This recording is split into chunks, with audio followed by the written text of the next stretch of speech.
Bills Mafia, what's going on? Bills Mafia, once again, it's your boy Mac Mafia, back for another episode of Table Smashers. Welcome to Late Night with Table Smashers. We'll be coming on anywhere from 2 to 3 times a week. Don't know the days exactly, but make sure you hit that subscription button. Make sure you hit that like button so you get notification when we coming on. As soon as I pretty much figure out what days we'll be coming on, I'll make sure to let you guys know that so you guys can follow. But again, for now, guys, just follow on Instagram, hit the subscription button so you get notifications as soon as we drop a video. You guys will have it. It'll be coming on, like I told you guys, anywhere from 10 to 11 o'clock, about 3 times a week, as well as game days. But let's get right into it. We're here to talk about one thing and one thing only right now, and obviously that's our Buffalo Bills and who we facing next. And we're facing the New York Giants. And most people were saying that this last game at the Jaguars was a trap game. And I could see that, and I also agree with that, right? But I'm going to tell you, that was a trap game, but this New York Giants game is an oh shit game. And what I mean by that is, right, that understand one thing. We're a lot better than the New York Giants. The New York Giants is trash. They garbage, basura. They no good, right? Everybody knows that. There's not one person, right, who can sit up there and tell me and be real and say that the New York Giants is better than Buffalo Bills. Not even New York Giants fans can say that, right? But the reason this is no shit game is because I'm hoping and I'm praying. I know some of our fans are, but I'm hoping none of our players are, and I damn sure hope none of our coaches are overlooking the New York Giants. And the reason I say that is because, again, like I told you guys a few minutes ago, this is an oh shit game. And what's an oh shit game? An oh shit game is this. At the end of the day, Brian Dable, right? Start from the beginning. If you play sports, you know one thing that's very important. Sometimes it's not who you play, but it's when you play them. And if you play a team with a purpose, right? Or if you play a team that just has momentum going their way, it's a very good chance that that team is going to handle your ass. And I'm hoping that our Buffalo Bills, again, like I said, do not come into this game thinking we got this, it's automatic, we good. Because again, the New York Giants are playing with a purpose. And that purpose is, understand, they need to win and bad. The New York Giants need a win. There's only 2 other teams that need to win more bad than what the New York Giants need. And that's the New England Patriots because they ain't shit. And that's the Carolina Panthers because they ain't shit, right? But again, at the end of the day, this New York Giants team that we facing needs a win desperately. And the problem with that win is not only do they need to win desperately, but again, they have a purpose, like I told you, like I just covered a few minutes ago. What's that purpose? That purpose is, as you guys know, Brian Dable is a Buffalo Bill native. Brian Dable's from Buffalo. He will love nothing more. This is part A, right? He will love nothing more than to come in here in his hometown when his team ain't shit and beat, quote unquote, the Super Bowl, the possible contenders Super Bowl. He will love nothing more than to beat the Buffalo Bills, who has potential to go to Super Bowl. When he knows his team ain't shit, when he knows they ain't even gonna make the playoffs. I told Giant fans last year, and I got in a lot of arguments behind this. I sat up there and I told them, let me tell you something. You are a beneficiary of your weak schedule. That's what you are. Again, your team is not that good. You're playing a bunch of bums. Therefore, that's why y'all winning. That's why y'all made the playoffs. Again, y'all not that good. This whole offseason, though, they going crazy, right? Thinking they something that they not. Again, now what happened? They've been getting their ass handed to them for the first 5 weeks of the season. Minus 1 game, which they should have lost that game anyway, right? But again, let's get back to the point. The point is, Brian Dable will love nothing more than to beat the Buffalo Bills in his hometown, where he's from. Again, I promise you one thing.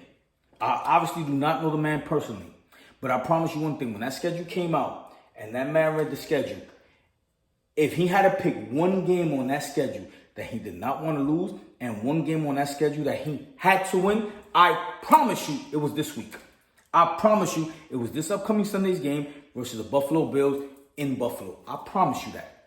So again, like I said, like I told you, not only is he a Buffalo native, right? But obviously the obvious one now. The obvious one now is Brian Dable coached under Sean McDermott for years. Brian Dable is familiar with our system. Brian Dable is pretty much, again, Brian Dable's one of the reasons why, quote unquote, Josh Allen is considered. He's part of the reason why they consider Josh Allen having success because of Brian Dable. So again, I'm saying that to say this, that not only you're a Buffalo native, but you're going against a team in which you coached. You was an offensive coordinator under. Again, listen, it's not rocket science, man. Believe you me, this man wants nothing more than to beat us. I promise you that. This man wants nothing more than to beat us. Now let's go a step further. What's the step further? The step further is this, right?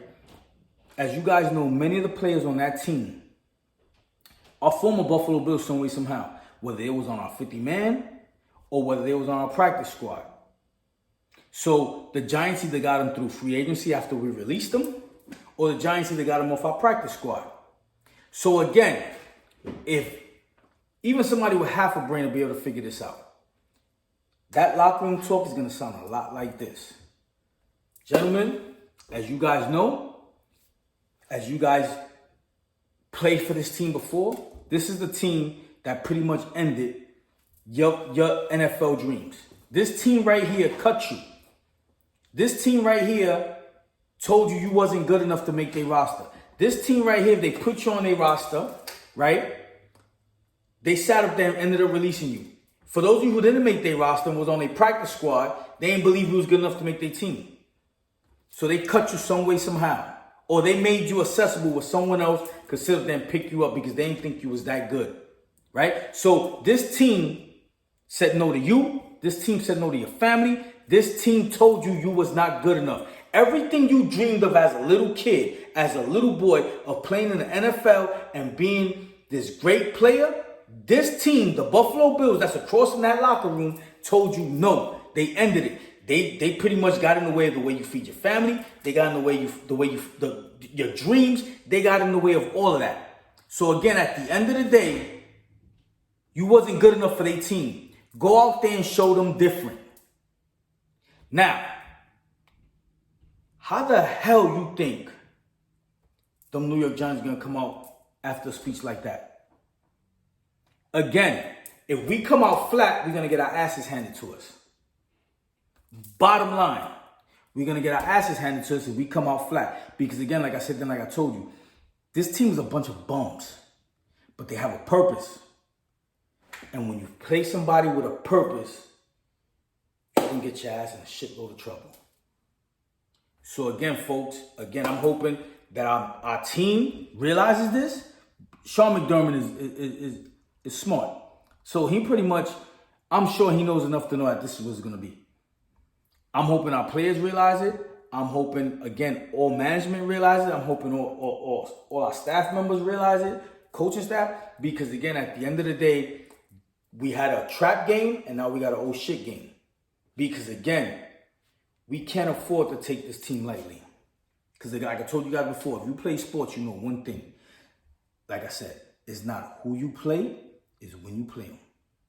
And that's the bottom line. So again, I'm going to tell you guys this. Again, I'm going to repeat this. The Buffalo Bills better not come out flat against this team. Bottom line, because they have a purpose. Now I'm going to say this. This is the time, as you guys know, right? I have flashcards, I ain't even use them. Sometimes I just shoot off the hip, man. Like I said, one take, one shoot, this is what you get. This is me, right? The Buffalo Bills they lost 5 starters within 2 weeks' time. All on the defensive side of the ball. Now, what has to take place is this. The offense, like I said before, is going to have to pick up the defense, regardless of what. They're going to have to make it to where the defense can pretty much lock in and reach a level to where, I want to say that they get comfortable, but reach a level to where they are now, what they feel like the game is moving slow for them. It ain't necessarily moving too fast because, again, we have new pieces coming in. And when I say new pieces, some of them are new on the team. But, again, we have, these guys 3 weeks ago were not planning to be playing or starting today. On Sunday against the New York Giants. They were not. So, again, at the end of the day, the offense is going to have to sit up there. They're going to have to pick up the defense. And they have to run up the scoreboard on these boys. They're going to have to run up the scoreboard on this New York Giants team and every other team moving forward. That's just the bottom line. We have the offense to do it. We have the quarterback to do it. We just need Ken Dorsey to sit up there and make smart decisions on that play calling. One of them being Ken Dorsey, please take Josh Allen out of shotgun. Play him under center, please. Ken Dorsey, please do not have Josh Allen throwing the ball 35 to 40 times a game. Please, because if you look at the numbers, right, the Buffalo Bills is one game over 500 when Josh Allen has to sit up there and throw the ball over 40 times a game. That's not a good number, man. That's not a good number. Bottom line is that's not where we want to be. You don't want to be one game over 500, right, when your quarterback drops back and has to throw the ball 40 times a game. We have a running back now. We have a running back. And again, as you look and as you see, James Cook in our running game, period, does not do well when Josh Allen is in shotgun. Again, our running game is most effective when Josh Allen is on the center. Our offense is most effective when Josh Allen is on the center. So again, Ken Dorsey, I don't know what we're doing. I don't know what we're thinking. But again, let's not get cute. We're here to sit up there and run the scoreboard on these teams. We have the offense to do it. Just control Josh Allen. Tell him don't be a superhero. Because again, a hero's a sandwich. Do not be a hero. You have the personnel. The Brandon Beane, Sean McDermott, they went out there and got true personnel to go out there and do this. So again, let's play aggressive. Let's play smart. But again, let's run up the scoreboard. Let's give our defense time to pretty much catch up, get acclimated to what it is that we're doing. And again, I'm going to tell you something. First, let me finish on the offense. As you guys know, or you may not know, both our tight ends are hurt. For a better choice of words, they nursing injuries. Dalton Kincaid, concussion. He's in the concussion protocol. He practiced today. He was limited. And Dawson Knox, he's nursing a wrist injury. So again, who's to say what's their status come Sunday night? But again, neither here or there. Again, the one to worry about probably will be the most will probably be Dalton Kincaid, because as you guys know, there's a 5-step process in clearing the concussion protocol for the NFL. So again, if you don't clear that 5-step process, you ain't playing. You ain't playing, regardless of what, right? But neither here or there, both practiced today and both were limited.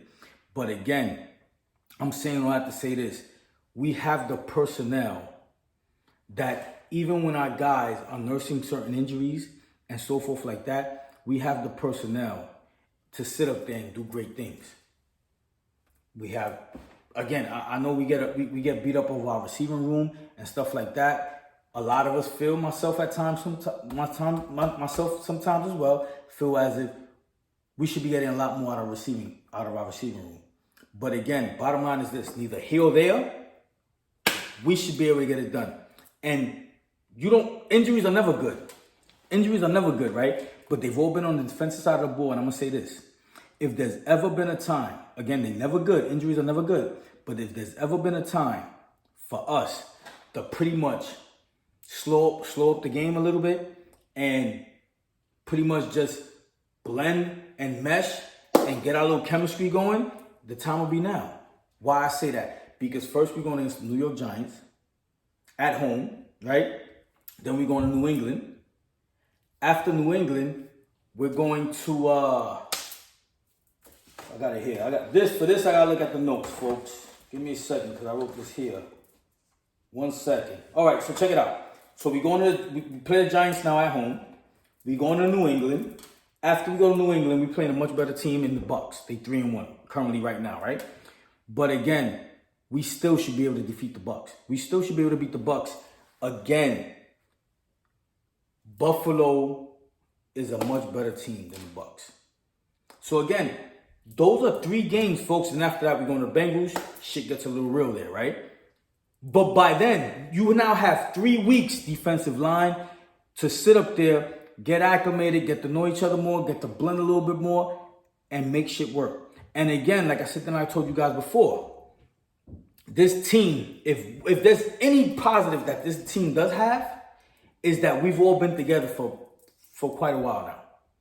We've all played together for quite a while, so safe to say, you know what the man to the left, you know what the man to the right is pretty much doing. Again, 3 weeks ago, you wasn't starting. So now it's like, okay, get in the game. But again, you've played together for a while. You've been together for a while, with the exception of 2 or 3 players on that defensive line. But again, you guys should be able to figure some shit out by now. Right? AJ Klein, they just activated him to a 53-man roster off the practice squad. He's a much older person, much older guy. But again, he's familiar with the system. He's familiar with Sean McDermott. He played with Sean McDermott also in Carolina. Again, he's not no Matt Milano. But again, I expect him to be... The defense, I expect them to be able to hold... So what? We go from a top 2 defense to a top 5 defense. Again, with the offense we have, there should not be an issue. There should not be an issue. Balen Spector, that's another one. Pretty much they opened up his window. His 21-day window has now opened. He was at practice today, coming back from a hamstring injury. That's another linebacker that, again, like I told you guys before, we have depth. We have the personnel to be able to make things work. So what? We're not a top 3 defense. Again, top 5, top 6, but the offense have to continue to be what they are. That's just the bottom line. The offense cannot let up at all. If anything, they got to take a step forward. Like I told you guys, if there's ever a time or there's ever a weakness in our schedule, it will definitely be now. It will definitely be now. So now's the time to sit up there and take advantage of it, right? Josh Norman, we spoke about him earlier. We're going to stay on the defensive side of the ball. Josh Norman, we spoke about him early in the week. I don't think he's getting any play, to be honest with you. He is definitely there, breaking case of emergency. That's just the way I view it. But again, I believe his main purpose there is for mentorship. He's there to help players like Khalid Edom, who got his ass handed to him. He's there to help them with their game. That's another one that's been in Sean McDermott's system for many years. He played, again, with Sean McDermott in Carolina. And at the end of the day, face it, that one thing he is knowledgeable. The man knows the sport. The man knows the position. And hopefully he can bring some value to that cornerback room. That's just that as far as that goes. Let me see. Just bear with me. Listen, another thing on that defensive line. That defensive line, again, if there's been one strong point of our defense, it's definitely been that defensive line. A weak point of the New York Giants, their offensive line. They've allowed 20 sacks in the last 2 games. Daniel Jones has been getting killed. He's been getting murdered, right? He may not play this upcoming Sunday because he got a neck injury. Now, his status is up in the air, but I'll be honest with you, I don't think he's playing because, again, you kind of take a neck injury kind of serious, right? And it's his second injury in reference to his neck. So I don't see him playing. So there's a good chance we'll be facing Tyrod Taylor. Who? Again, another former player. Who was on the Buffalo Bills, right? With Sean McDermott and Brandon Beane. And they figured out, Tyrod, you're not the guy. So we got to go out there and draft the guy. And we got to go out there and draft Josh Allen. So Tyrod Taylor pretty much knows that the franchise moved in a different direction when he was a part of his organization or when he was just out his door, when he was just leaving out the door of the organization. So again, you got a lot of players that got a lot of chips on their shoulders coming into this game from the New York Giants. But again, like I said, like I told you, the offensive line is suspect, right? So again, our defensive front, which is probably the strongest part of our defense, especially right now, should be able to get to them. Again, my concern, though, I'll be honest with you, Bills seem to struggle a little bit more with a more mobile quarterback, right? Tyrod's a little more mobile. But again, he was banged up as well. So who knows what's going on over there? Again, like I said, like I told you, there's no reason why the Buffalo Bills should drop this game. None whatsoever. But again, this team is playing with a purpose. And this team, if taken lightly, will be sitting up there as fans in the fourth quarter like this, wondering why is this game even this close? So, again, I'm really hoping somebody send this to Sean McDermott, Ken Dorsey, somebody. Because, again, man, Even though I'm almost sure they realize this already, but if they haven't heard it, they need to hear it. Because again, these dudes, I promise you, they probably come into play. So we gotta kill the monster while it's small. Don't even keep them in the game. By the time it's the end of the first quarter, have them thinking, damn, what we came to fucking Buffalo for? Have them thinking like that, man. That's that. Let me see what else. I'm about to wrap up, folks. Like I said, like I told you, gotta always refer back to these flashcards because I'm an older dude. So my memory ain't what it used to be. Again, Giants need this win badly, folks. We just gotta make sure we don't hand it to them. Last thing I'm gonna touch on is Pat Surtain. I know people's probably tired of talking about him because there's rumors that he's on the market. There's rumors that he's not on the market. Neither here or there. If he's available, like I said before, the Buffalo Bills need to do everything in their power to go out there and get this man. Pretty much no ifs, ands, buts about it. Go out there and get this man. I told you my theory behind it. My theory behind it is this. I love Trey White. That's our dog. That's our guy.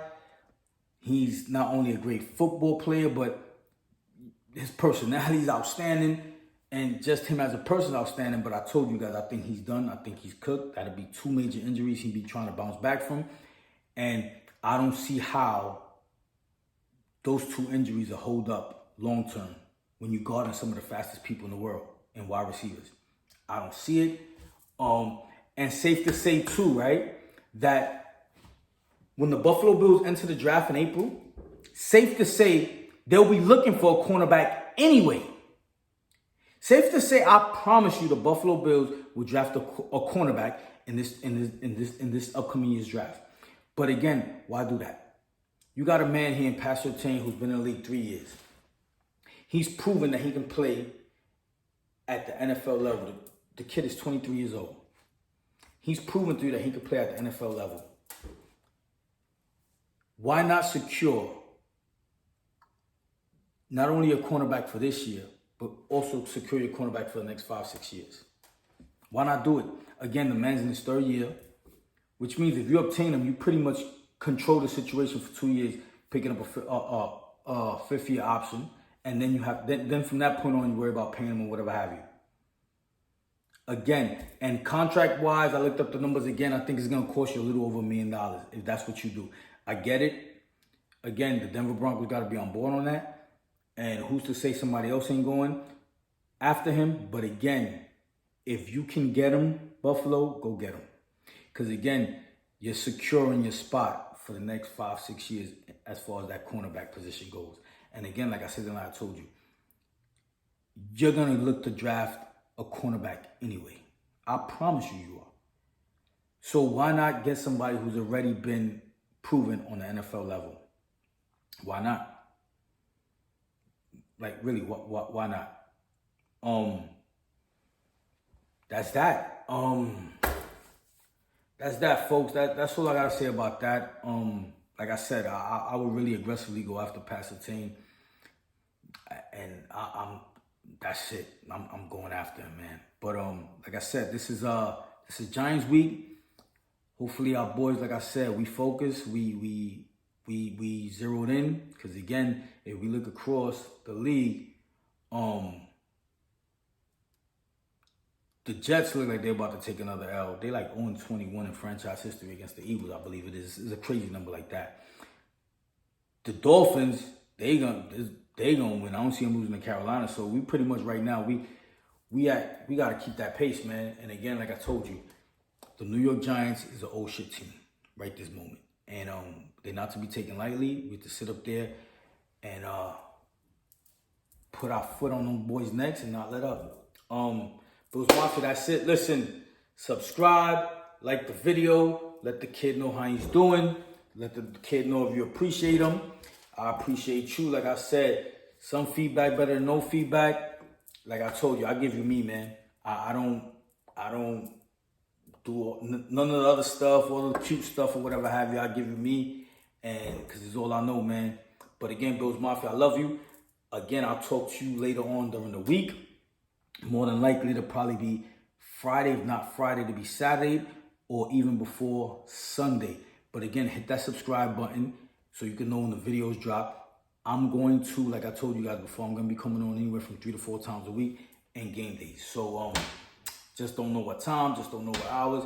Still trying to work that out or whatever have you. But again, hit that subscribe button, hit that like button, and you find out sooner than later. Bills Mafia, I love you. Once again, talk to me nice. Let's go Buffalo.